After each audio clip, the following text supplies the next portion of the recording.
Usai rapat Wali Kota Palembang Harnojoyo dengan didampingi Sekda Palembang Ratu Dewa beserta Kepala Dinas PUPR dan PRKP Kota Palembang meninjau hasil perbaikan Jalan Sumpah Pemuda.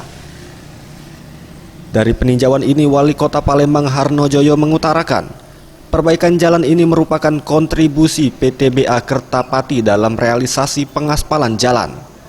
Setidaknya terdapat 3 ruas jalan yang diaspal pihak PTBA, yakni Jalan Sumpah Pemuda, Jalan Bangka, dan Jalan Riau, dengan panjang jalan sekitar 1,8 km dengan nilai anggaran 2,3 miliar rupiah.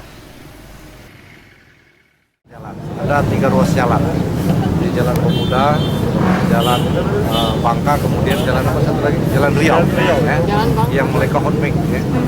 Jadi tentu atas nama pemerintah kami mengucapkan terima kasih, karena seperti kita ketahui bersama semenjak pandemi COVID ini kan kita merefokusin dana sehingga pendapatan daerah pemerintah Kota Palembang menurun sangat deras. Ia menambahkan dengan bantuan perbaikan jalan, pihak pemerintah Kota Palembang sangat berterima kasih dengan pihak PTBA karena telah membantu melakukan perbaikan jalan, mengingat saat ini Kota Palembang tengah dalam kesulitan finansial di masa pandemi corona akibat merosotnya pendapatan asli daerah. Tim Liputan Sriwijaya TV.